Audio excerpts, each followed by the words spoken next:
Hello à tous et bienvenue sur ce nouvel épisode de MVP. Aujourd'hui, on va parler des dingueries en agence. Ça va être un sujet assez marrant. On est accompagné de Silvio. Silvio qui a un bon parcours en agence. Est-ce que déjà tu peux nous dire deux, trois mots sur ton parcours un peu pour situer le contexte? Écoute, ouais, carrément. Déjà, bonjour à tous. Salut Antoine, salut Paul. Pour t'expliquer un petit peu mon parcours, beaucoup d'agences, comme tu as dit, beaucoup d'agences. Depuis 2018, avec des agences purement parisiennes, dont une, on ne va pas citer le nom, qui fait partie du top 3 Paris. Avec aussi une agence un petit peu plus globale qui fait du SEO, SEA, et d'autres agences, d'ailleurs, on va en parler dans les dingueries d'aujourd'hui, des agences, on va dire, un petit peu exotiques. Donc, ouais, pas mal de parcours dans le digital, même si j'ai commencé en 2015 en lançant mon propre site sur Shopify. Donc, ouais, pas mal de sujets qu'on va pouvoir aborder qui vont être très marrants, comme tu as dit dans l'intro. Ouais, c'est ça. Bah, en plus, ce qui est bien, c'est qu'on va pouvoir faire la part des choses parce qu'à côté, on a Antoine qui est une agence justement où toi, ton positionnement depuis que je te connais, c'est plutôt transparence, bienveillance, etc. Mais pour de vrai cette fois, pas comme d'autres agences. Et donc, bon, ça va être intéressant de faire un peu le juste milieu parce que, bon, on va raconter les trucs les plus marrants, donc forcément, ça va être assez négatif. Mais bon, il faut bien garder en tête aussi qu'il y a des très bonnes agences et heureusement parce que sinon, voilà, hein, heureusement que c'est pas 100% scammy non plus. Donc, au niveau de toi, Antoine, est-ce que tu as vu passer, comme tu es une agence SEO, je pense que tu es aussi bien renseigné sur peut-être les pratiques d'autres agences, peut-être un peu plus Black Hat ou j'en sais rien. Est-ce que tu as vu passer, toi, des choses vraiment qui t'ont, en tant que CEO d'agence, qui t'ont choqué, quoi? Genre vraiment n'importe quoi, trop scammy ou ça n'a aucun sens Ouais, du coup, on en parlait juste avant de lancer l'enregistrement. Moi, j'ai eu les pas mal, je l'ai souvent le cas, tu sais, des prospects. Ils viennent te voir et qui te disent, bah, je reviens vous voir en fin 2024 parce que je suis engagé X mois chez l'agence. Ce que je trouve assez dingue, parce que, alors nous, déjà, on est sans engagement, mais bon, ça, on s'en fiche, mais surtout en tant que client, moi, si j'ai été engagé, que je voulais, je paierais pas, tu vois, tout simplement, tu vois. Il y a un moment où ils vont pas non plus lancer des procédures judiciaires si c'est scammy et que tu es engagé 12 mois. Mais bon, ouais, il y a pas mal d'agences qui continuent d'engager, ce que je trouve assez ouf. Après, je sais que les bonnes agences, entre guillemets, même les grosses agences qui ont beaucoup de chiffre d'affaires, ces grosses agences parisiennes, donc peut-être que Silvio, tu connais et tu connais leurs pratiques. Moi, j'ai les propals des très grosses agences et souvent ils sont aussi sans engagement. Ou alors ce qu'ils font, c'est un engagement de 2 mois, tu sais, genre rupture de contrat, préavis 2 mois, ce qui permet aussi en interne, tu sais, quand tu as du turnover, du churn un peu client, d'organiser tes équipes et tout. Mais ouais, c'est vrai que moi je trouve que le plus dingue, c'est vraiment le fait d'engager des clients 12, 24 mois. Ouais, je trouve ça fou. Ouais, Ouais, c'est c'est clair. bon. T'en penses quoi, toi, Silvio, de l'engagement? Tu penses que c'est un truc forcément scammy ou est-ce que aussi c'est pas utile pour la stabilité d'une agence et tout? Je me dis, dans certains cas, c'est peut-être utile quand même. Je sais pas ce que tu en penses. Bah, moi, je suis un peu dans l'entre-deux vis-à-vis de l'engagement. C'est que c'est vrai que d'un point de vue churn, quand un client il veut tester de nouvelles choses, quand il veut aller voir d'autres agences, ça peut être assez compliqué d'un point de vue engagement, mais comme tu viens de le dire, en termes de retainer, au niveau des agences, c'est ce qui me paraît intéressant, non seulement pour l'agence d'un point de vue return financier, mais aussi d'un point de vue accompagnement. C'est que pour moi, il me paraît très compliqué aujourd'hui, en 2023, de faire une stratégie vraiment basée sur 3 mois. Pour moi, ça n'a ni queue ni tête. Et ça fait partie d'ailleurs des choses qui, moi, personnellement, m'insupportent sur ce marché. C'est les projections sur 3 mois du ROI que tu vas atteindre en fonction des optimisations des campagnes. Alors ça, c'est très parisien, c'est très digital, c'est incroyable. L'effet waouh, comme on l'appelle Ouais. dans les présentations, pour moi, le fait d'engager une personne sur le premier contrat, ça ne me paraît pas déconnant. Par contre, une fois qu'on a 2 ans, 3 ans de bouteille, je parle vraiment pour le SIA. Pour le SEO, je pense que c'est différent. Mais sur le SIA, je pars d'un principe très simple, c'est qu'une fois qu'on a set up une campagne, il faut la faire tourner. Donc, du coup, va parler au client d'un engagement sur une campagne qui a déjà été set up et qui a juste besoin de tourner pour acquérir de la data. Donc, un peu dans l'entre-deux. Je dirais qu'au début, c'est bien d'engager, mais sur le long terme, justement, avec la confiance du client, tu n'as pas besoin de l'engager normalement. Ouais. Ok, ouais, je vois bien. Après, c'est vrai que d'un point de vue SEO, enfin, moi je trouve avec Antoine, on a un bon entre-deux. C'est que moi, par exemple, pareil, si je signe un nouveau client, je vais lui dire, bah voilà, là, tu as un devis setup, donc ton étude de mots-clés, ton audit technique, les trucs qu'on va faire qu'une fois, on va les faire sur 1 ou 2 mois en fonction de ton budget, si tu veux split en deux ou quoi. Et après, je lui dis, voilà, en gros, il y a une phase mensuelle. Moi, j'estime que les résultats sur ta thématique plus ou moins concurrentielle, ça va être au bout de X mois, tu vois. Et je lui dis, par contre, c'est sans engagement. Donc, en fait, si à un moment ça ne te plaît pas ou que je sais pas, tu as un problème dans ta trésorerie ou que le SEO, ça ne devient plus une prio, hein, c'est possible aussi, bah, du coup, tu peux arrêter, il n'y a pas de souci. Puis pourquoi pas reprendre après, etc. Et ça, je trouve ça pas mal. Mais par contre, c'est vrai que le fait d'engager sur 1 an aussi, d'un point de vue agence, et là, vraiment pour le SEO, pour le coup, je trouve que c'est cool pour les résultats parce qu'au moins, tu es sûr que tu vas bosser 1 an avec le client. Et bon, en général, en 1 an, même quand tu pars de zéro, sauf si tu es dans une thématique très concurrentielle, mais tu as quand même des premiers résultats assez sympas. Donc là, pour ça, je trouve ça pas mal aussi. Mais bon, après, on peut parler des mauvaises pratiques, comme je vous l'ai dit tout à l'heure, mais il y a vraiment des agences qui font pas du tout ça d'un point de vue résultat SEO et optimisation de tout ça. C'est plutôt d'un point de vue, voilà, on bloque le client sur, je sais pas combien de temps, mais je pense qu'il y en a qui font vraiment sur 2, 3 ans, même peut-être plus, et on fait pas grand-chose, quoi. Et je crois que des fois, c'est même sur des forfaits pas forcément très chers, genre peut-être des forfaits à 200, 300 balles par mois, ce qui est rien, tu vois, pour du SEO. Mais en fait, ils font tellement rien. Genre, ils achètent peut-être un backlink sur iRéféraire et c'est terminé. La presta SEO du mois est faite. Le client, au début, bah, il comprend rien au SEO parce que le SEO, c'est compliqué. Tu vois, si tu n'es pas pédagogue avec ton client, il ne va pas comprendre ce que c'est vraiment que le netlinking, combien de temps ça prend et tout. Alors, il va dire oui au départ. Au bout d'un moment, peut-être en croisant avec d'autres experts SEO ou quoi, ou des personnes qui connaissent plus, il va se rendre compte qu'en fait, il se fait un peu scam tous les mois et tout. Et qu'en plus, il est engagé sur 3 ans. Et là, c'est l'enfer. Et c'est comme ça que des fois, je récupère des prospects qui me disent, bah en fait, on a fait un truc avec une agence, c'était horrible et tout. C'est pour ça que maintenant, on veut un freelance. On pense que c'est plus transparent et tout, quoi. Donc, bon, ça, c'était le côté, je sais pas, tu l'as entendu, je pense, Antoine, aussi, ça. Moi, j'ai même un nom d'agence en tête, mais évidemment, je ne vais pas le balancer. Mais je pense que c'est le genre d'histoire que tu as entendu aussi, non, Antoine? Ouais, complètement. Non, mais en vrai, on l'entend beaucoup. Même, il y a t'as même des mecs qui basent leur com un peu là-dessus, tu vois, des freelances. J'en parle aussi, j'ai un nom en tête que je peux pas citer. C'est vrai que du coup, en fait, déjà, je pense qu'il faut vraiment distinguer aussi les nouvelles agences, tu sais, des agences qui sont bien installées. Les agences qui sont bien installées, je pense pas que ce soit Scammy. Par contre, c'est vrai qu'en termes de budget, tu vas avoir un ticket d'entrée généralement pour travailler avec Eskimos, avec Noise, etc. Si t'as pas 15 000 à 20 000 euros, c'est vraiment leur, entre guillemets, je pense, le ticket d'entrée, tu vois. Même si c'est sans engagement et que c'est bien sûr un ticket d'entrée pour le long terme, hein, c'est pas 15 000 à 20 000 euros par mois, tu peux pas travailler avec eux. Donc je pense qu'il y a une notion aussi que quand tu travailles en agence, il faut avoir un certain budget que toutes les petites entreprises n'ont pas. Et donc elles peuvent se dire c'est scammy, dans le sens où en fait, oui, c'est pas adapté à leur budget, tout simplement. Mais c'est pas pour autant scammy parce que derrière, en réalité, tu vas avoir bah, tout leur process. Tu sais que tu vas avoir une prestat de qualité, quoi. Tu vas pas pouvoir être déçu. Ouais, Donc je pense qu'il y a quand même une notion aussi tu sais, de budget aussi qui n'est pas du tout la même quand tu travailles avec un freelance. Je pense que tu peux commencer à avoir une bonne prestation autour des 500 euros par mois.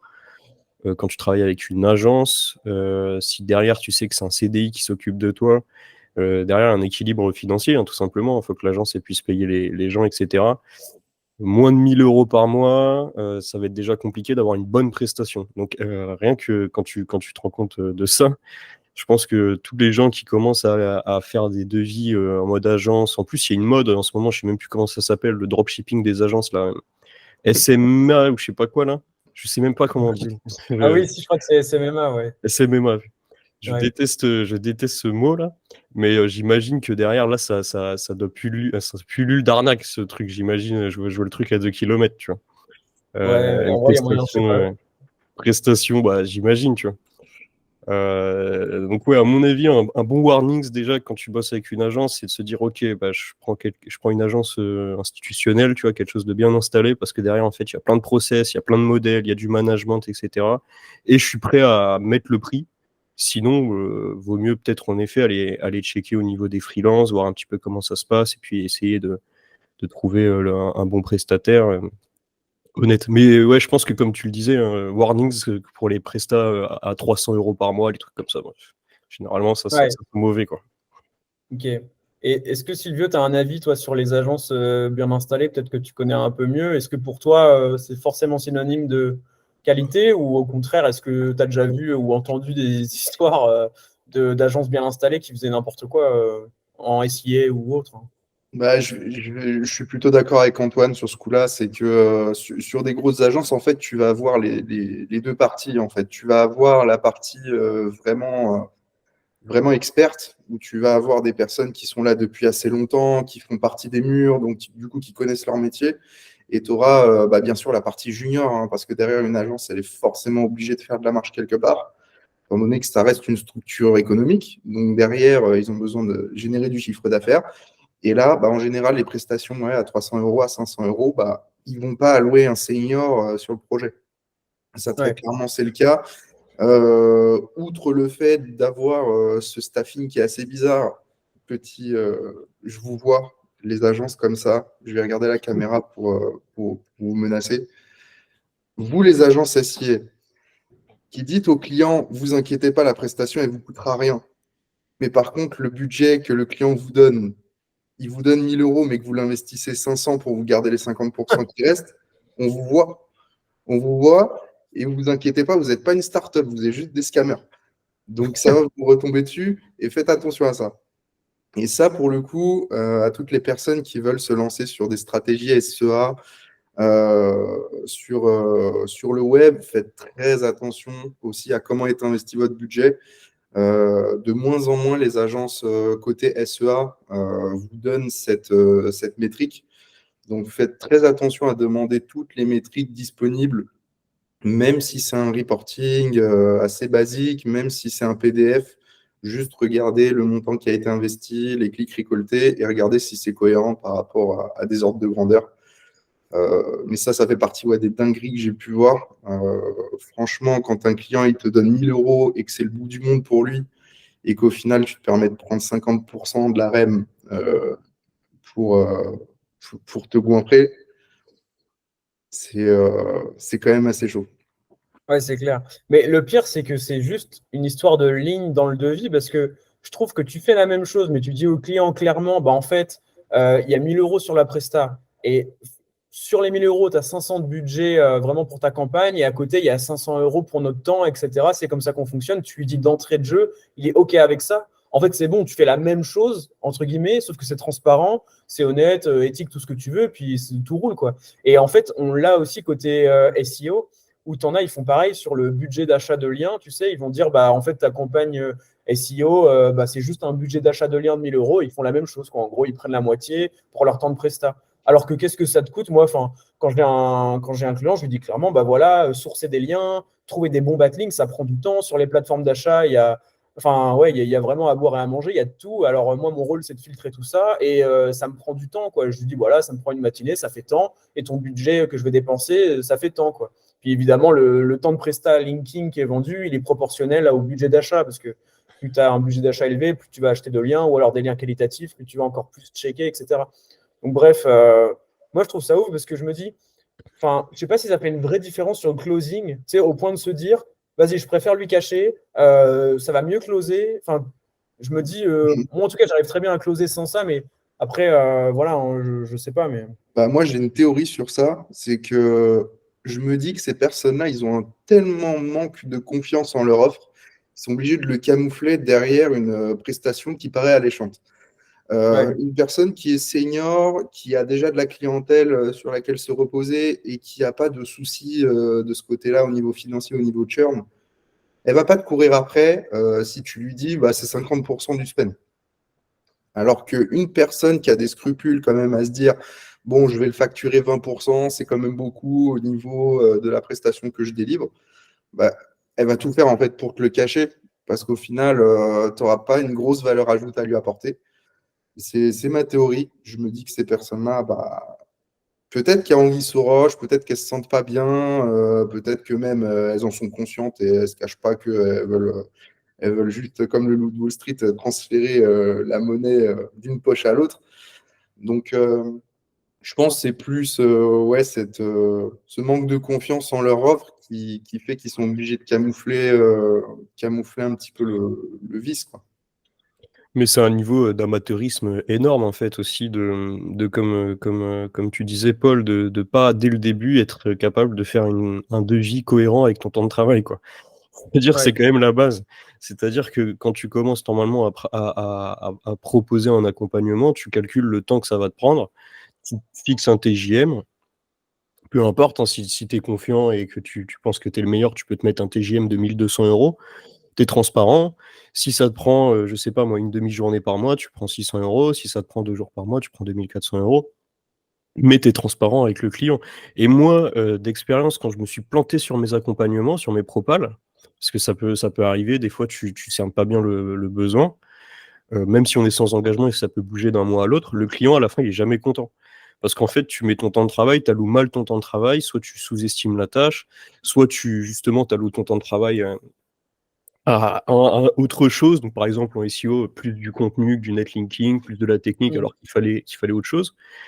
Et là, l'accompagnement, il est perdu d'avance, tu vois. Donc, déjà, la phase commerciale, et ça d'ailleurs, on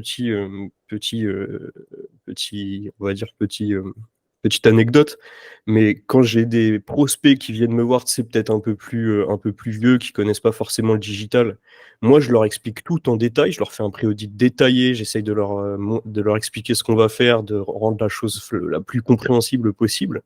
Et parfois, tu as des mecs qui me disent non, mais moi, je m'en fous, je veux juste des résultats. Mais, mais mec, tu vas te faire arnaquer. Écoute ce que je te dis, essaye de comprendre pour pouvoir choisir un bon prestataire. Le mec qui te promet des résultats comme ça en 3 mois, déjà, bah, c'est pas vrai, il te ment. Donc, je sais pas, si tu veux déléguer, essaye déjà de comprendre comment ça marche pour pouvoir choisir le bon prestataire. Tu vois, c'est la base, même si c'est pas ton truc et que t'as pas envie de devenir un expert dans le domaine. Prends le temps de bien comprendre, fais confiance aux gens qui simplifient la chose au maximum. Dès qu'on commence à te parler chinois, justement, fais attention. Et voilà, donc je pense que ouais, tout part déjà de l'accompagnement, quoi, du devis. Je pense qu'un devis, ça doit faire au moins 10 lignes. Enfin, ça dépend bien sûr de la presta, hein. Et je veux dire, il faut que ce soit détaillé. Je sais pas moi, sur une campagne SEA, peut-être que tu peux avoir un petit peu de temps de travail sur le setup, sur le tracking, sur la landing page, sur le temps de travail de la gestion. Tu vois, que juste avoir campagne SEA, 500 € par mois, tu vois. Bah, elle est où ta landing page?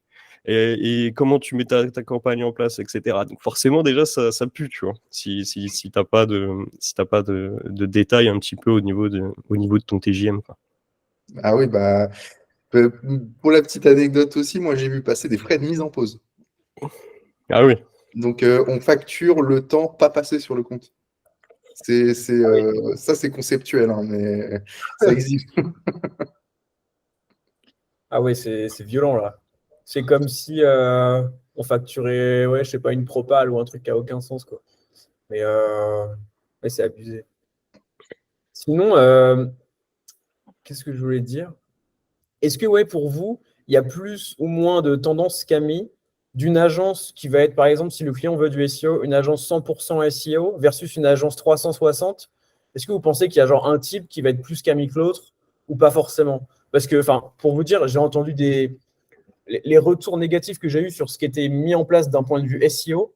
Il y en avait quand même pas mal qui venaient d'agences 360, tu sais, qui ajoutent une bonne ligne optimisation SEO, tu sais, après la création du site ou quoi, sur le devis et où en final, ils n'ont pas vraiment d'experts SEO. Donc, ce qui est fait, c'est un niveau amateur de fou. Et le client, il croit qu'il a eu son optimisation SEO. Alors que ce qui a été fait, c'est juste qu'ils ont installé Yoast SEO sur le WordPress. Tu sais, ils ont coché quelques cases, ils ont mis des articles en vert et terminé, quoi. Donc, je ne sais pas si vous avez un avis là-dessus. Moi, j'ai entendu ça. Tu vois, en tant que client, même comme j'ai travaillé dans une agence SEO, j'aurais quand même plus tendance à faire confiance à une agence qui fait que ça, ou en tout cas qui est spécialisée SEO, SIA, tu vois, sur le search, qu'une agence qui fait du design, de la création de sites, de l'emailing et des posts LinkedIn, tu vois. Je sais pas ce que vous en pensez, vous. Bah, moi, j'ai une question. Ce que tu appelles agence 360, c'est une personne dédiée, une seule personne dédiée à plusieurs tâches, ou c'est plusieurs personnes expertes pour un même compte? Bah, je pensais plus pour le coup à plusieurs personnes expertes pour un même compte, mais où en réalité, à la base, tu crois vraiment que tu vas avoir un expert SEO. Et au final, bon, ouais, il y a un mec qui est un peu plus doué que dans le SEO que les autres, alors il s'en charge, mais tu vois, en vrai, c'est pas un vrai expert, tu vois. Enfin, Ok. c'est des choses que j'ai entendues un peu en mode déception, tu sais, après coup, se rendre compte que la Presta SEO, en fait, elle a été réalisée par quelqu'un qui n'était même pas expert, et puis en plus, c'est vraiment la base de la base, quoi. Genre, enfin, des trucs qui font aucun ROI en SEO, quoi. Ouais. Antoine, tu veux peut-être répondre avant moi? Ouais, si tu veux. Bah, après, oui, moi je pense que globalement, quand tu passes par une agence 100% SEO, tu as plus de chances d'avoir une bonne prestation. Après, encore une fois, hein, une agence 100% SEO, renseignez-vous sur ses références clients, depuis combien de temps elle existe, etc. Parce que je peux avoir vu un post Twitter sur comment monter une agence pour devenir riche et me dire, OK, le SEO, ça m'a l'air d'être une bonne niche, et puis je crée une agence SEO, quoi.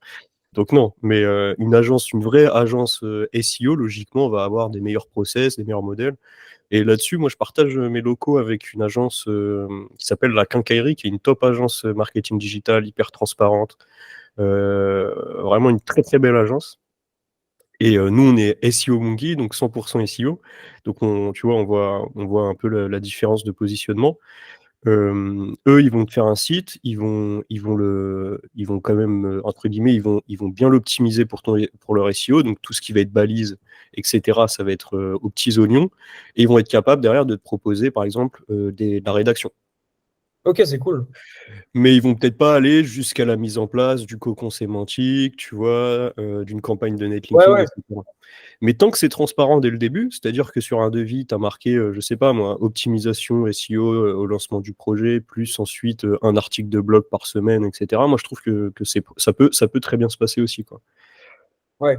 Euh, donc Ouais, en là-dessus, fait, j'ai pas un avis tranché. Je pense que vraiment, encore une fois, ça dépend des agences. Et en tout cas, l'exemple que j'ai de la quincaillerie, qui est une agence 360. J'ai vu un peu leur site quand ils sont set-up et franchement, ils sont très propres en termes de SEO et parfois même ils rankent alors qu'ils n'ont pas non plus des campagnes SEO de fou, simplement parce ils ont tout bien, ils ont un truc super clean dès le début, quoi. Donc ça ouais, peut c'est faire le cool. taf. En vrai, je pense qu'il fait la différence entre une agence 360 et une autre qui vend du SEO. Un truc scammy et transparent, c'est vraiment le côté sales en fait. Parce que si d'un point de vue sales, dès le début, tu dis, bah ouais, on va te faire une optimisation SEO, on va avoir des résultats et tout, ça va être une vraie campagne et que tu fais juste un petit setup, bah là, c'est pas OK.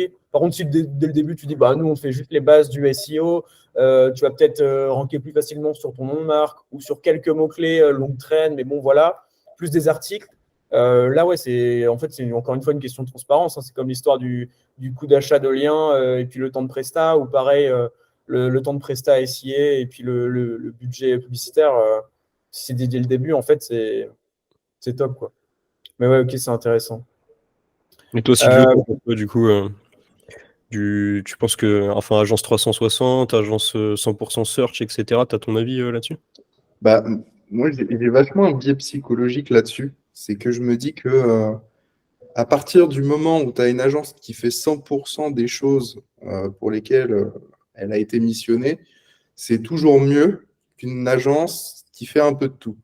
Parce que derrière, il y a cette notion psychologique de se dire, si le type fait que du SEO, si le type fait que du SEA, et qu'il est toujours là, ça veut dire que ça marche.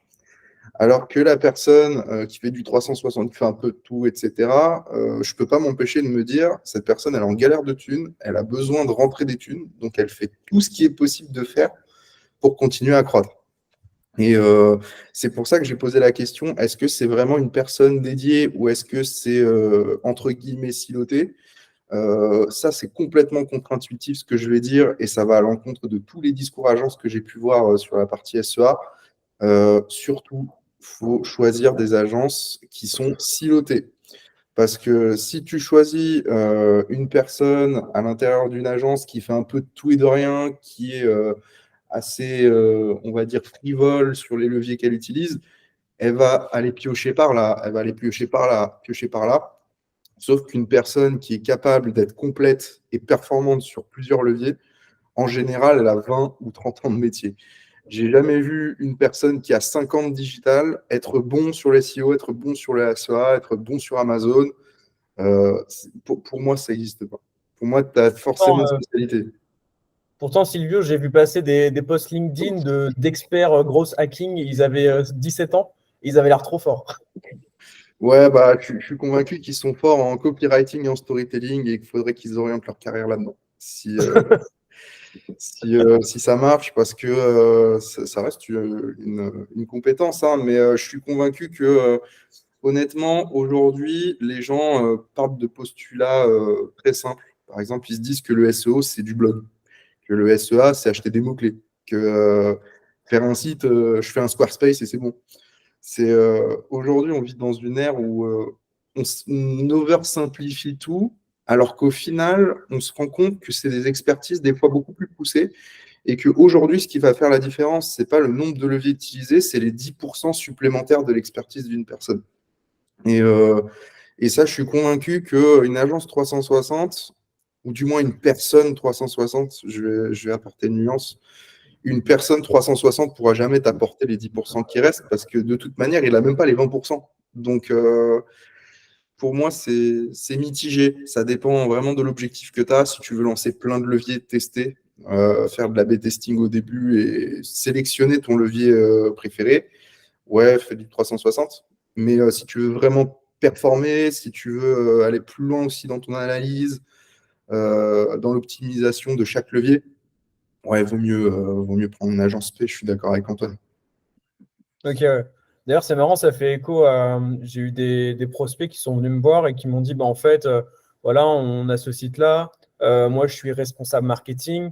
Au début, je faisais le SEO tout seul. Je me disais que c'était une compétence comme une autre. Tu sais que tu pouvais faire en parallèle d'autres choses, quoi. Et en fait, le gars s'est juste rendu compte que, voilà, au bout d'un moment, plus tu creuses le sujet, plus tu te rends compte que c'est une expertise vraiment dédiée à un métier à part.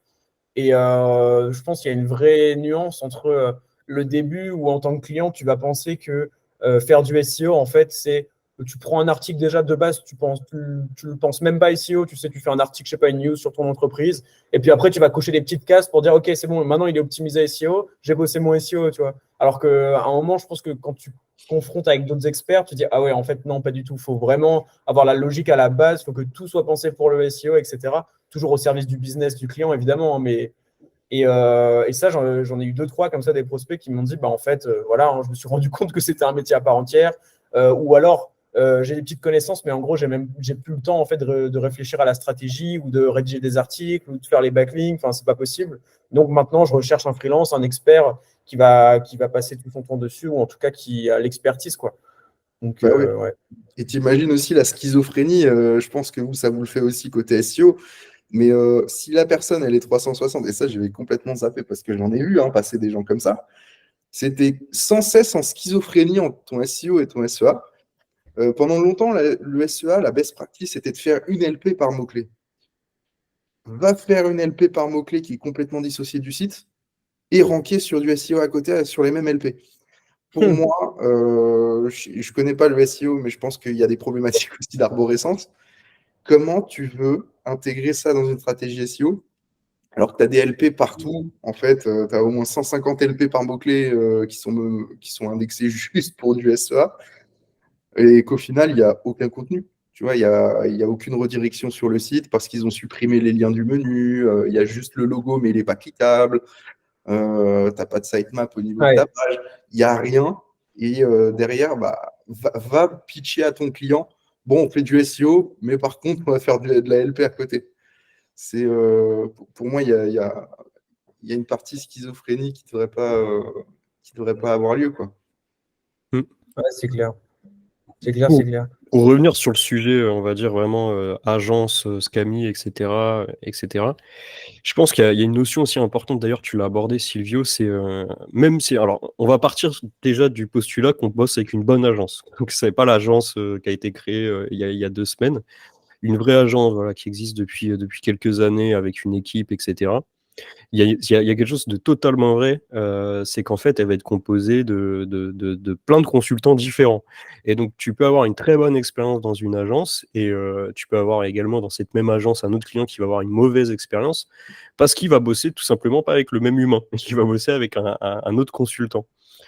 Et c'est pour ça que nous, en tant qu'agence, on va avoir pas mal de KPI, on va avoir des KPI au niveau du churn, savoir quels sont pour identifier les bons consultants, des mauvais consultants. Et même avec tous les process que tu peux avoir en agence, les modèles de travail, etc., tu vois, souvent, normalement, quand tu bosses, quand tu as bien bossé ton agence, etc., peu importe tu bosses avec quel consultant, tu devrais avoir le même rendu, grâce à des process, grâce à des modèles, etc. Donc même malgré ça, tu peux toujours avoir quand même une différence de relationnel, de strat, en fonction de la personne avec qui tu travailles. Et c'est vrai que tu vas avoir différents types de profils. Donc généralement, tu vas avoir les consultants qui peuvent être juniors, même alternants, tu vois. Tu as beaucoup d'alternants dans les agences. Et ensuite, tu vas avoir forcément des consultants un peu plus avancés. Tu vas avoir des team leaders, c'est des managers. Tu peux avoir des directeurs qui vont gérer aussi des portefeuilles. Tu vas avoir le head of. Donc déjà, tu vas pas du tout avoir la même prestation si tu bosses avec le head of de l'agence. Donc ça veut dire que l'agence, ils sont déjà une trentaine. Le mec, c'est le meilleur. Ça se trouve, il vaut tous les freelances, à part Paul Vengeon peut-être. Mais je veux dire, le mec, c'est un crack. Que si tu travailles avec l'alternant qui vient d'arriver, tu vois. Et ça, c'est vrai, ça, c'est certain. Et donc, nous, en tant qu'agence, on doit se poser la question comment aussi être honnête là-dessus. Donc, est-ce que le TJM doit être le même si c'est l'alternant que si c'est le head-off? Je pense pas. Est-ce qu'il faut être transparent avec le client? Donc, en gros, toi, tu es une petite TPE, tu as juste besoin d'opérationnel. Est-ce que tu as besoin d'un mec qui va faire, entre guillemets, des trucs de fou juste pour un site aujourd'hui qui n'a pas de trafic, etc. Bah, tu vois, je pense pas. Vaut mieux peut-être un junior accompagné d'un team leader. Mais il y a clairement une notion de consultant, en fait. Et c'est vrai que tu en as parlé, Silvio, au début, et je pense que c'est, en tout cas pour les bonnes agences, on va dire voilà, les agences qui sont là depuis longtemps, c'est vraiment le point important, je pense. C'est-à-dire que tu vas pas du tout avoir la même prestation si tu travailles avec lui ou avec une personne ou une autre, tu vois. Et donc, c'est une question intéressante, je pense, à la fois pour le client et à la fois pour les consultants, de se poser la question comment faire en sorte d'être le plus honnête, le plus transparent, le plus carré possible à ce niveau-là, de façon à que même si tu travailles avec un junior, en fait, c'est ce qu'il te faut. Et c'est ce que tu as signé, et c'est ce que tu as compris. Je sais pas si dans le SEA, le SEA, c'est quand même très vite du conseil, du consulting, tu vois, du pilotage, de la data. Donc, je pense que tu as quand même besoin d'une grosse expertise. En SEO, tu n'as clairement pas besoin forcément d'un mec qui est super fort en SEO. Parfois, il te faut juste un rédacteur, tu vois. Pour un projet, pour un petit projet, genre un mec qui vient me voir avec une page d'accueil. Ok, on peut lui faire un setup de campagne, en gros un mois d'audit, avec peut-être un niveau un peu plus avancé en termes de strat. Mais après, peut-être qu'il lui faut un profil un peu plus opérationnel et en alternance, c'est très bien. Peut-être que ça lui coûtera moins cher. Donc je pense qu'il y a une vraie question aussi de dispatch de rôle, de junior, de senior, etc. Ouais, je suis d'accord. Ouais. Je suis d'accord. Et en fait, je me dis aussi, aujourd'hui, on essaie trop d'aller dans la. Enfin, l'agence, c'est quand même très complexe d'un point de vue business model à tourner. Parce que, ouais, tu as cette différenciation entre les head-off, entre les team leads, entre les consultants, les alternants. Petite anecdote aussi, on vous voit aussi, hein, les boîtes qui ont plus de head-off que de consultants, on vous voit. Ça, c'est ultra complexe. Ça, pour le coup, je pense que toi aussi, Paul, tu le sais, mais nous, on n'a pas ce problème-là en tant que freelance. Nous, on fixe un prix et on l'augmente ou on le baisse. Et de toute manière, ça dépendra du projet. Mais d'expérience dans les agences, le modèle qui a le mieux fonctionné, c'est un peu le modèle banque d'affaires, où tu vas avoir une hiérarchie vraiment assez verticale, et plus tu montes dans la hiérarchie, moins tu as le nez dans les campagnes, dans le sens opérationnel. C'est-à-dire que souvent dans le SEA, ce qui va se passer, c'est que tu arrives alternant. Première chose que tu dois faire, c'est apprendre les bases. Tu vas apprendre pourquoi il y a un mot-clé exact, expression large, pourquoi tu as ces audiences-là, pourquoi tu configures une campagne comme ça. Une fois que tu es à l'aise avec ça, bah là, tu passes consultant, donc du coup, tu mets en place les campagnes, tu setup, tu optimises. Une fois que tu passes team lead, là, tu prends un peu plus de galons avec des comptes plus gros, un peu plus stratégiques. Et une fois que tu passes head off, bah là, en général, c'est que de la strat, c'est quasiment du consulting stratégique. Et c'est pour ça, au final, en fonction de l'expertise, qu'ils arrivent à augmenter le TJM. C'est que, en fait, tout simplement, le head off, il change de métier. Et comme tu l'as très bien dit, Antoine, c'est que dans le SEA, une fois que tu arrives head off, voire même team lead dans certaines très grosses agences, tu deviens un consultant McKinsey.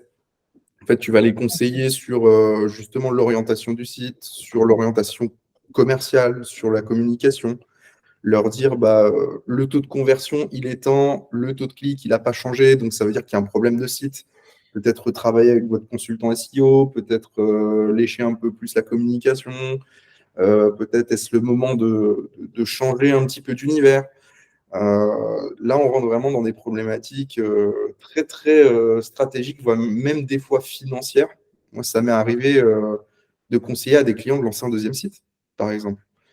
Parce qu'il est arrivé à une phase de déclin où c'était un marché qui était assez complexe. Donc, du coup, plutôt que de se morfondre sur un site qui commence à piquer un peu de l'aile, créer un nouveau site, on va vous aider. Le premier site, bon, ça, je me suis fait taper sur les doigts par l'agence où j'étais, mais votre premier site, on vous baisse un petit peu la tarification et le deuxième site, comme ça, on le travaillera à côté avec la baisse de tarification pour compenser. C'est cette dimension-là que tu vas apporter en tant que head of et en tant que team lead. Et surtout, c'est pour moi d'expérience la meilleure manière d'aborder une fidélisation de client. Parce qu'une personne qui se dit que tu n'hésites pas à baisser le tarif pour que le client se sente bien, tu te dis, finalement, le mec est expert, il n'a pas besoin de moi pour vivre, donc ça veut dire que c'est des conseils qui sont vraiment optimisés et personnalisés. Alors que si la personne, tu lui dis, ah, votre site, il va pas bien, il faut lancer du Amazon Ads. Ah, votre site, il va pas bien, il faut lancer du Facebook Ads, vous n'avez pas lancé. Et je vous remets 200 euros de setup de campagne, plus 300 euros de frais de gestion, plus truc. Là, tu sais que c'est du commercial, tu sais que tu es juste là pour l'assassiner, hein, clairement. Alors qu'une approche stratégique que peut avoir un head-off, c'est pour ça que en réalité, le head-off, il drive vachement, contrairement à ce qu'on peut dire, c'est pas le CEO dans une agence de SEA qui va driver la vision, c'est le head-off des pôles. Euh, il va vraiment driver en fait la vision du pôle et de se dire est-ce que c'est un pôle plutôt turnover, est-ce que c'est un pôle plutôt fidélisation. Euh, et à partir de là, en vrai, l'humain, ouais, je te rejoins complètement, l'humain va être très compliqué à gérer parce que tu vas devoir trouver des profils qui matchent avec cette vision de pôle ou alors il faut que tu arrives à trouver la motivation aux équipes d'aller vers cette même vision. Et entre une personne qui est greedy, qui veut de l'argent, et c'est pas un reproche, hein, c'est comme ça, personne qui est greedy, qui veut de l'argent, face à une personne qui travaille vraiment pour la passion parce qu'elle aime le SEA, va les faire matcher d'un point de vue humain pour aller les driver dans un même objectif. C'est pour ça que, en vrai, une agence, c'est compliqué. C'est compliqué, mais il y a des belles choses à faire encore. Il faudrait qu'il y ait un gros coup de tonnerre, et je pense que ça commence à arriver sur les agences SEA. C'est que, à mon avis, il va y avoir un gros coup de tonnerre et de sélection sur les agences et de se dire quelle est la meilleure approche en fonction de ton client. Typiquement, si tu es spécialisé PME, TPE, pourquoi tu vas aller chercher des grosses tarifications et du TJM? Ce serait plutôt plus intéressant de faire de l'abonnement ou alors d'avoir une vision beaucoup plus strat à l'heure. Alors que si tu es sur de la grosse agence, là, à quoi bon aller chercher de l'abonnement? Parce qu'au final, tu vas facturer à l'heure. Et c'est beaucoup plus rentable pour toi parce qu'à l'abonnement, on sait très bien que tu passes jamais plus de 2-3 heures allez, par semaine sur un très gros compte. Ça n'existe pas. Sinon, c'est que tu as vraiment un problème un problème de perfection, d'optimisation, et là, on rentre dans d'autres problèmes. Mais ouais, je pense qu'il va y avoir une épuration aussi, petit côté Nostradamus aussi, une petite épuration au niveau du SEA, parce qu'avec ChatGPT, avec la performance max, je ne sais pas si vous avez entendu parler, avec les DSA, avec toute l'automatisation qui arrive, et en plus de ça, avec les données tierces qu'on ne pourra plus utiliser, je pense que vous, SEO, vous allez avoir beaucoup plus de boulot, mais que nous, SEA, on va avoir beaucoup plus intérêt à monter en compétence sur la stratégie des clients plutôt qu'à rester dans l'opérationnel. C'est surtout ça la grosse différence qui va apparaître. Ok, ouais. C'est marrant ce que tu dis parce que même d'un point de vue automatisation, quand tu dis que nous, SEO, on va avoir plus de travail, c'est par rapport à quoi? C'est par rapport au temps qualitatif que nous, on peut allouer. C'est qu'un conseiller, enfin ton consultant SEA aujourd'hui, je pense qu'il a beaucoup moins de plus-value sur une gestion de campagne qu'un consultant SEO sur toute la gestion d'une opération SEO. Vous avez Ok. la partie technique, la partie netlinking, la partie content. Tous les gens qui disent ouais, mais ça va, vous avez ChatGPT, je sais pas quoi, bah ouais, c'est très bien, c'est juste que ça va améliorer la productivité des SEO. Il va te faire plus de contenu, plus qualitatif, ça va aller beaucoup plus vite. Donc, du coup, tu as beaucoup plus de valeur ajoutée sur ce créneau-là. Alors que sur le SEA, ce qui se passe, c'est que tu vas avoir de moins en moins de KPI au niveau micro. Tout est déjà automatisé. Donc là, il va falloir trouver une place pour les consultants et pour les alternants. Et si on n'est qu'une boîte de head-off et qu'une boîte de team lead, bah, autant faire une boîte de strat, en fait, parce que va optimiser et vendre aux clients la campagne automatique. Et ça, je le vois partout. Et arrêtez de faire ça, s'il vous plaît, les agences SEA, parce que les clients, ils vous voient aussi. Oui, mais nous, on va rester d'un point de vue stratégique. On va optimiser vos visuels, la segmentation des choses. En gros, vous faites juste du travail de marketing digital. Vous êtes juste des stratèges. Et il ne faut pas hésiter à se considérer comme tel et d'arrêter en fait cette dimension de CPC manuel, d'audience segmentée par groupe d'annonces. On n'est plus en 2010, quoi. Donc, faut aller avec son créneau, et c'est pour ça que pour moi, le SEO aura du boulot, parce que pour moi, je vois que le SEA, certes, ça va apparaître au-dessus de la SERP. Je ne sais pas si vous avez vu, je pense que oui. La partie AI qui va arriver sur Google, qui va prendre une place monstrueuse. Mais pour moi, le SEA, il a vocation à être inflationniste dans une période où il y a de moins en moins de croissance d'entreprise. Ce n'est pas un levier sur lequel on va aller faire du scale. Alors que le SEO, je pense que c'est quelque chose qui peut se scaler, sur lesquels les personnes peuvent se projeter à moyen long terme. Alors que le SEA, ouais, encore une fois, ça va rester de la stratégie macro, d'allocation de budget au niveau de certains leviers, mais je pense que l'opérationnel en tant que tel, il va bientôt être mort, à part sur la partie data, ouais, comme a dit Antoine, sur du tracking, sur du data studio, sur du monitoring de campagne. Mais à part ça, faire ce qu'on faisait à l'époque, des ajustements d'enchères, des gestions d'audience vraiment au clic près, ça, je pense que ça n'existera plus. Ok, ok, ouais, super intéressant en vrai. Mais c'est vrai que nous, d'un point de vue SEO, on a, même en dehors de ChatGPT, on a des outils AI qui nous aident, mais bon, tu vois, les outils made for SEO, comment ils disent, AI-based, c'est basé sur l'intelligence artificielle. Il y en a pas mal, mais c'est souvent pour de l'opérationnel, quoi. C'est vrai que j'ai jamais vu aujourd'hui un outil qui te faisait ta strat, quoi. Et, encore heureux. Mais là-dessus, on est pas mal. Sinon, je me disais pour recentrer sur vraiment les scams, peut-être pour conclure l'épisode, on verra si on a d'autres choses à raconter là-dessus. Mais est-ce que vous avez genre une anecdote, genre bah, sans citer de nom, hein, mais genre un scam qui vraiment vous a marqué, quoi, un truc précis, je sais pas, avec un limite donner la thématique du client, ce qui s'est passé ou le nombre d'années d'engagement, j'en sais rien, c'est un truc précis. Enfin, moi, j'en ai un en tête, mais je l'ai déjà un petit peu dit, mais je pourrais le redire, mais je sais pas si vous avez une anecdote dans ce sens-là. Ah oui, moi j'en ai une d'ailleurs, un autre scam. Alors déjà, l'engagement et un autre scam, s'il vous plaît, l'hébergeur, vous êtes propriétaire de votre hébergeur. Donc ça, c'est les gens qui prennent leur hébergeur chez eux, là. En gros, je te crée ton site, mais c'est mon hébergeur. Ensuite, en fait, il faut savoir que l'hébergeur, c'est vraiment la propriété d'un site, hein. Depuis un hébergeur, on peut faire un rollback, on peut supprimer un domaine, etc. Le back-office du site, on s'en fout en réalité, hein. C'est l'hébergeur qui permet entre guillemets, appuyer sur on-off quand ça va pas. Et bah voilà, donc du coup, petit scam que j'ai eu, c'était comment on appelle ça, une médecin de Montpellier qui fait de l'esthétique et tout, tu vois. Soit 60 ans, 55 ans, tu vois. Donc le digital, c'était pas trop son truc. Elle m'appelle tout apeurée. En plus, elle était très dans quelqu'un de très expressif, tu vois. Donc franchement, j'ai compris qu'elle s'était fait arnaquer. Et en fait, ce qui s'est passé, c'est que on lui a fait un site déjà codé en dur. Donc, pourquoi faire des sites codés en dur quand tu peux faire des CMS? Déjà, c'est pas super bon signe, je trouve. D'ailleurs, tu es obligé d'avoir une maintenance tech, etc.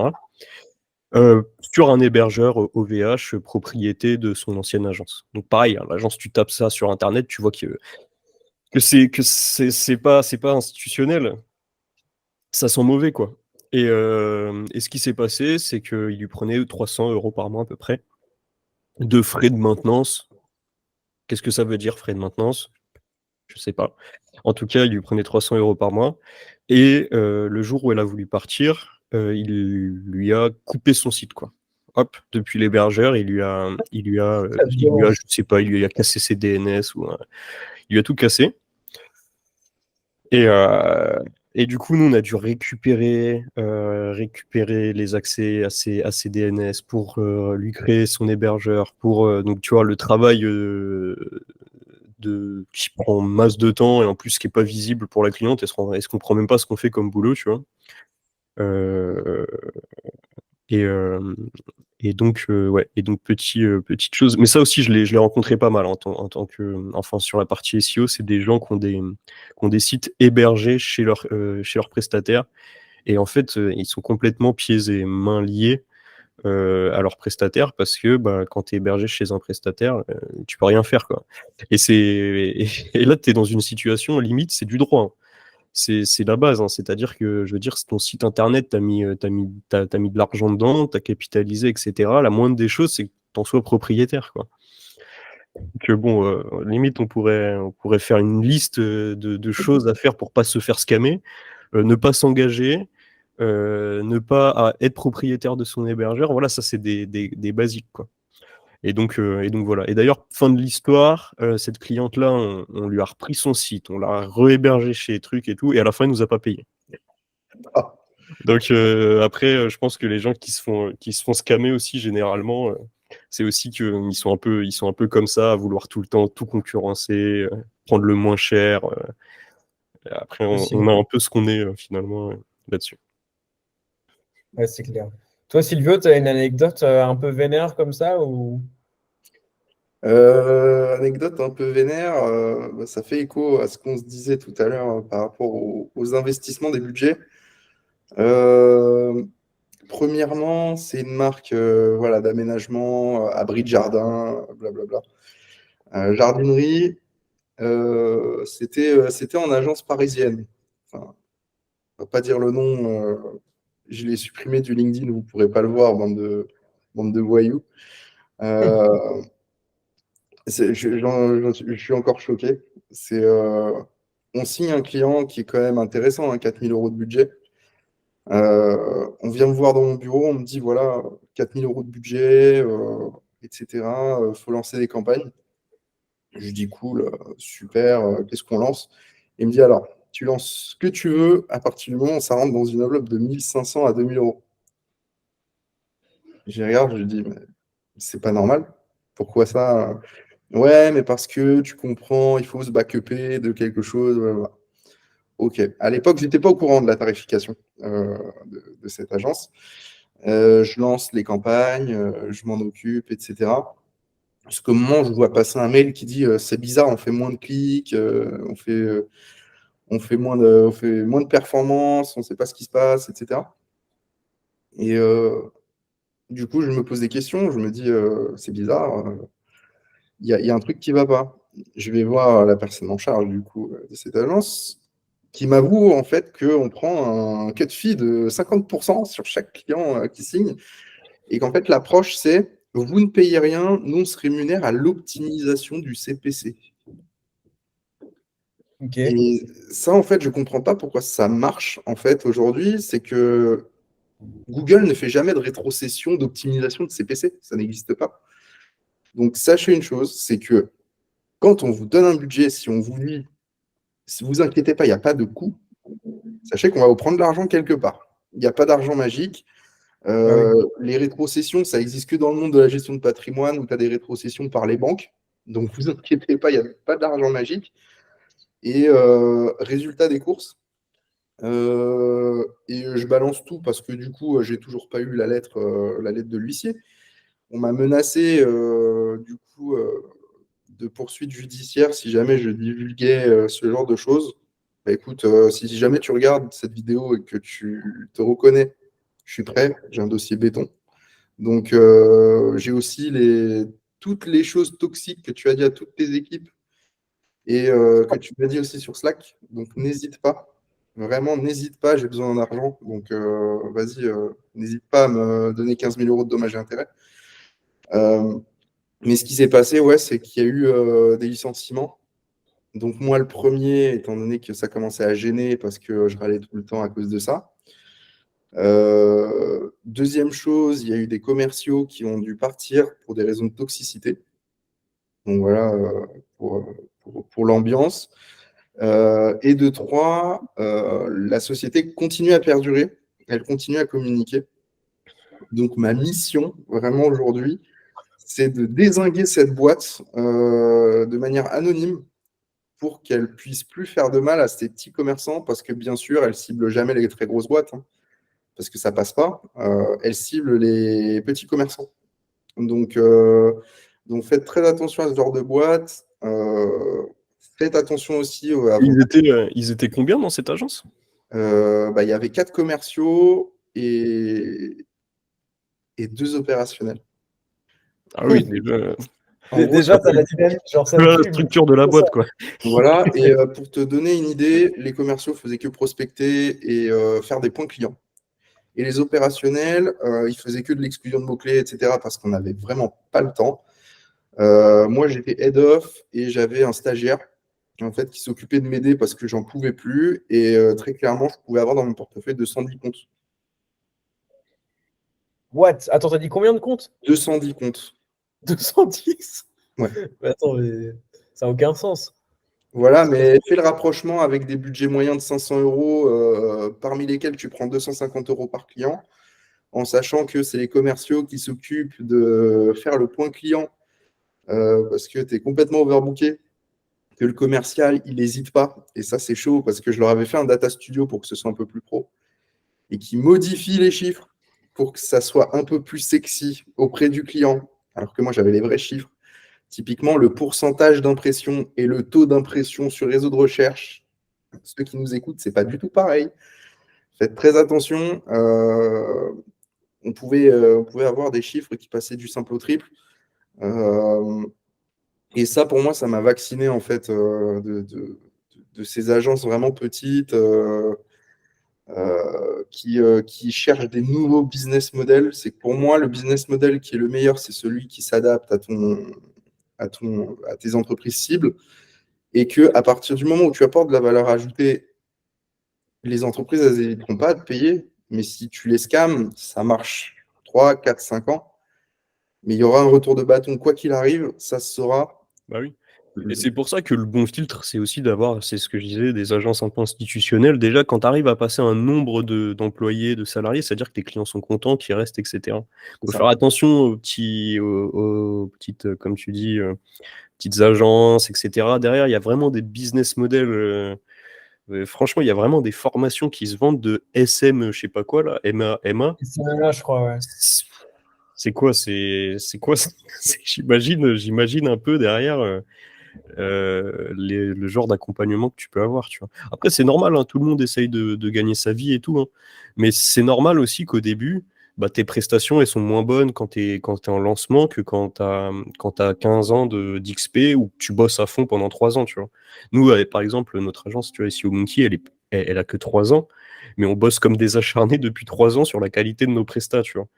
Donc aujourd'hui, honnêtement, j'ai l'impression qu'on n'est pas du tout des scammers, et clairement, on l'est pas, tu vois, ça c'est sûr. Et d'ailleurs, Hot Warnings, euh, le reporting, Ah faites-vous oui. un bon report. Donc le sans engagement, le fait d'être par exemple propriétaire de son compte Google Ads ou de son compte de son hébergeur, ce genre de petites choses, et un report qui pour moi il doit être fait sur deux choses, les KPI, que ce soit des KPI qui soient faciles à comprendre. Genre Silvio, tu nous parlais des manipulations de KPI.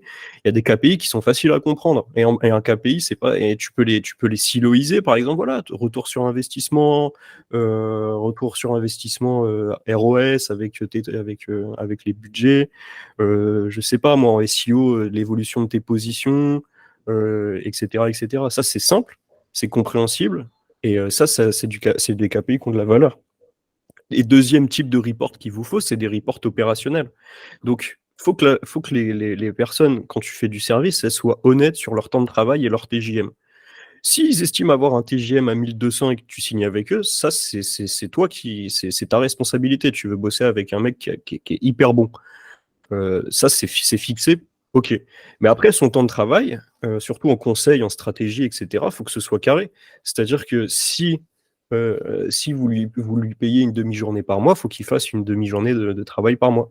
Et donc, il faut aussi un reporting opérationnel.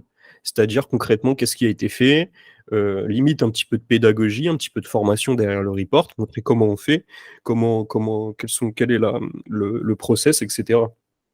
Et pareil, je pense qu'il faut avoir un reporting opérationnel pour être carré à ce niveau-là, quoi. C'est surtout en plus dans ce genre de truc, tu vois, de la gestion de campagne. Bah ok, c'est vrai, tu vois, même toi, Silvio, tu le dis, tu vois, il y a un moment où quand la campagne elle est setup, que tout est bien carré et tout, bah t'es plus là à checker deux, trois trucs, finalement t'es peut-être à voilà, une demi-journée par mois, quoi. Mais par contre, si t'es vraiment fort, t'es carré, etc., et bah, ta demi-journée par mois, elle peut valoir 600 € parce que ça fait des années que tu fais ça, que tu as un TJM de 1200, et le client il est au courant, il veut bosser avec toi, bah, c'est pas scam en fait. C'est juste que tu es hyper bon. Il pourrait arrêter d'investir dedans. Peut-être que les résultats ils se maintiendraient un petit peu, mais le jour où ça va pas, bah, toi tu seras là et puis tu pourras réagir, quoi.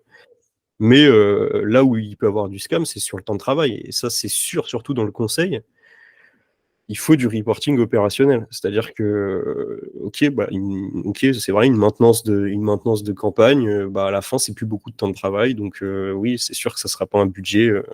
Normalement, logiquement, je trouve qu'il devrait être énorme. Après, ça dépend bien sûr du TJM, etc., quoi.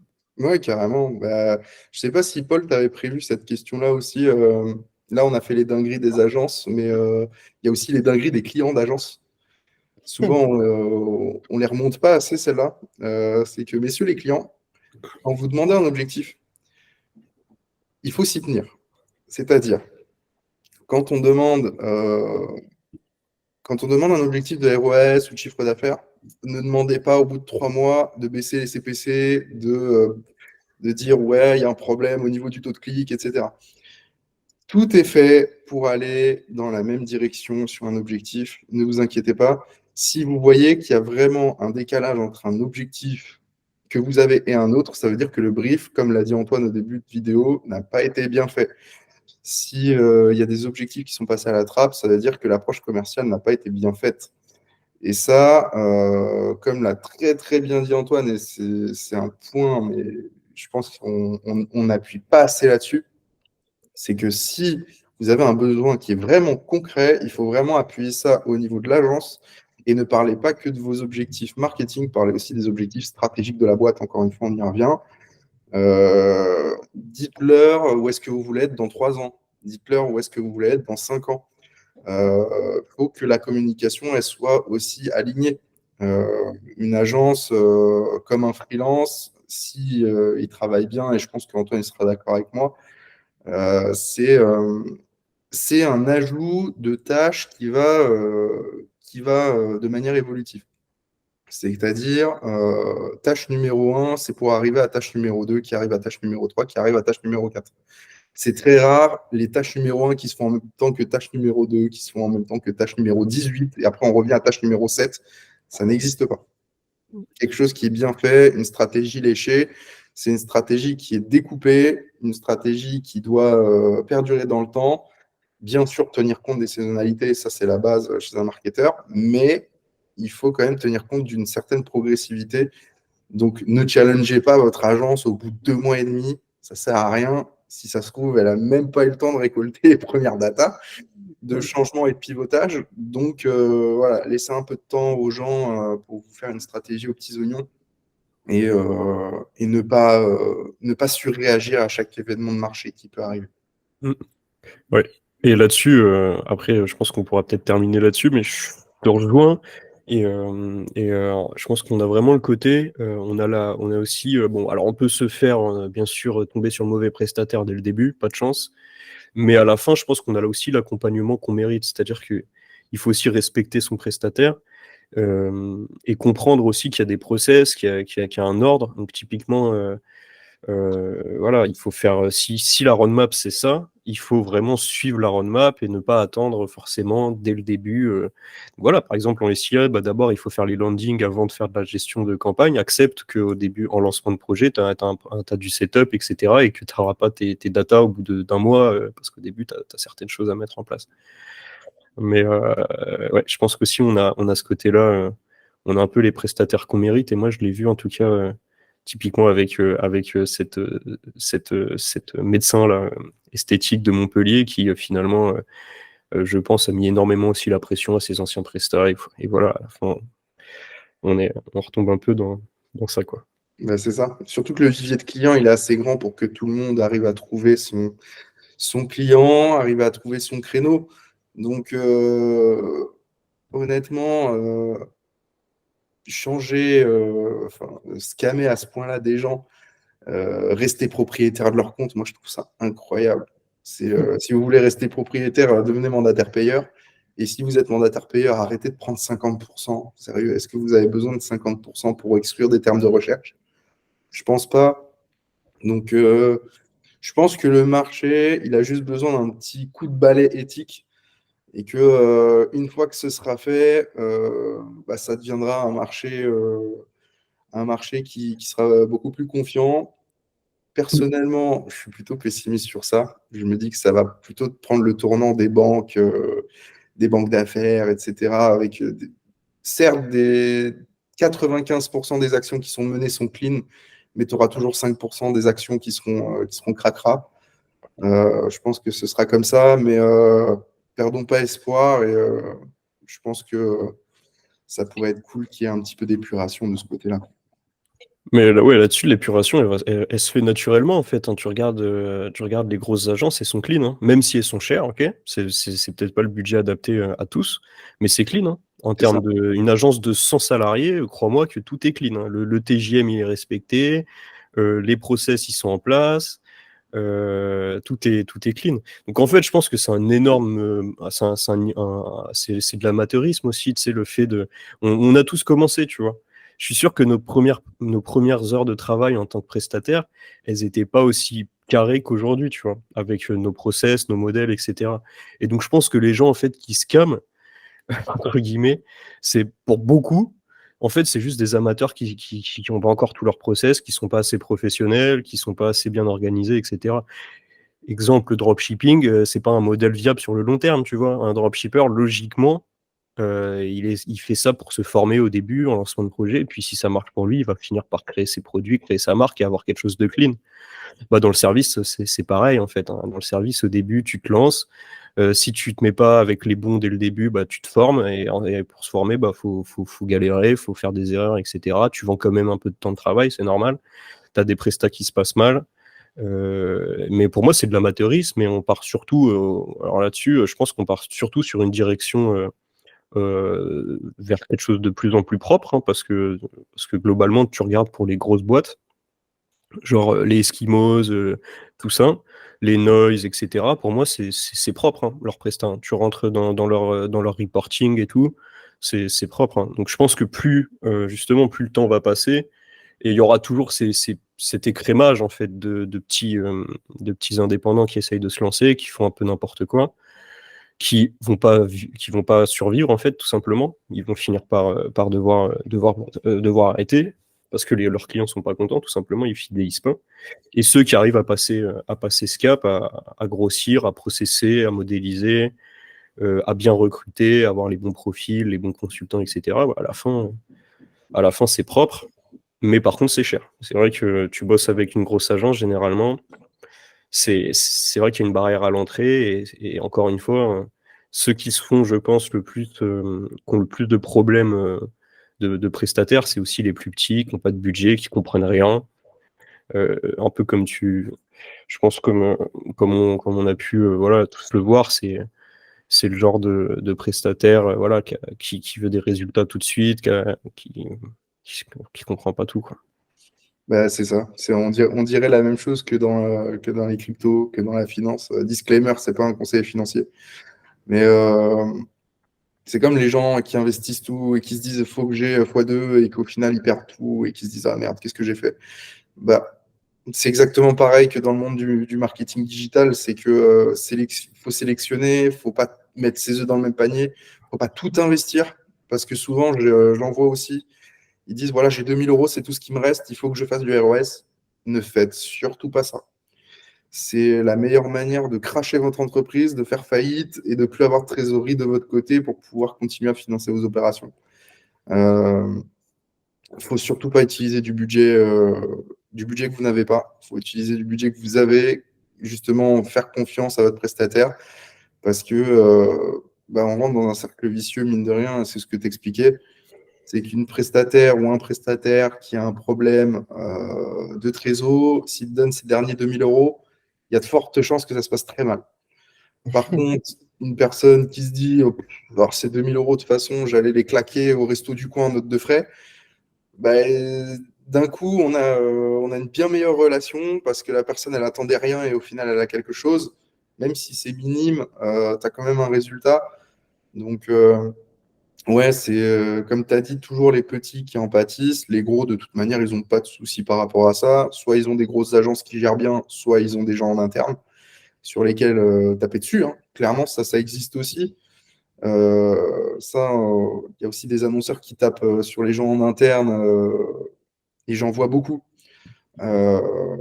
sur la place et ça fait écho à ce qu'on se disait tout à l'heure en se disant que c'est des vrais métiers qu'on fait. C'est pas juste du blog, c'est pas juste des mots-clés à acheter.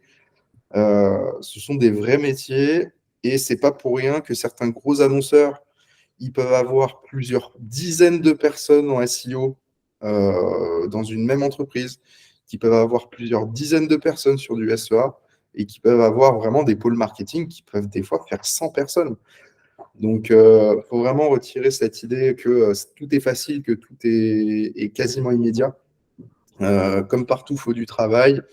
Même les formateurs sur Internet, dédicace Yomi Denzel ou Sama Hamar, quand ils vous disent que c'est possible de se lancer en freelance, ils vous disent aussi un petit disclaimer avant, il faut l'écouter. Vous écoutez que la partie devenir riche, mais vous n'écoutez pas la partie il faut vraiment se former en amont. Typiquement, ça ne se fait pas tout seul d'analyser une technique d'un site. Ça ne se fait pas tout seul d'aller chercher les bons backlinks. Ça ne se fait pas tout seul de faire les bons contenus, même avec ChatGPT. Et je pense que c'est le cas parce que j'ai vu des histoires en SEO de sites qui se faisaient strike parce qu'ils faisaient des, des contenus de ChatGPT qui étaient mal faits. Donc, Ouais. Ces cas-là, c'est des sites, eux, ils ont fait. Après, c'était en mode limite test, tu vois, ils savaient, je pense, qu'il y avait un fort risque. Mais ils étaient en mode, ils passaient le moins de temps possible.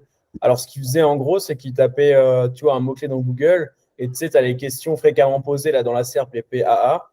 Ils les scrapaient. Et en gros, avec l'IA, ils leur disaient, bah voilà, ça va être mes titrages de, tu vois, fais-moi un article avec ces sous-parties-là. ouais, Et tu c'est sais, ça. Google, il auto-génère des trucs. Et du coup, ils étaient en mode, vas-y, c'est bon. En plus, c'est ce que Google veut, puisqu'il le met en avant, nanana. Et au final, bon, bah voilà, c'est quand même des patterns très, très facilement cramables, quoi. Donc, ils se sont fait Tu m'étonnes. exploser, ouais. Ouais, c'est sûr. De toute manière, c'est comme partout pareil, il faut du travail pour arriver loin. Euh, la route la plus rapide, en général, c'est la plus dangereuse. Hmm. C'est voilà, c'est à la fois la plus rapide et à la fois la plus longue. La plus longue parce que vous perdez du temps et c'est ce qu'il y a de plus précieux, et la route la plus rapide parce que souvent elle est semée d'embûches et vous avez des très gros risques d'échouer. Ouais, c'est Donc, clair. il faut vraiment faire les choses clean, stratégiques et aller au final dans l'intérêt que toi tu peux avoir d'un point de vue communication, quoi. Je pars toujours de ce principe-là.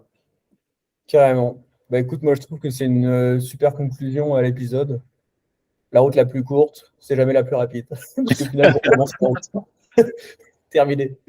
Mais je ne sais pas si vous aviez des derniers points à ajouter, mais je trouve que ça fait vraiment une belle conclusion. En plus, ça reflète pas mal notre philosophie avec Antoine, de bien avertir le client. Enfin, on ne va pas repasser sur ces points, je pense qu'on l'a assez dit, mais ouais. Est-ce que vous avez des dernières choses à ajouter, les gars?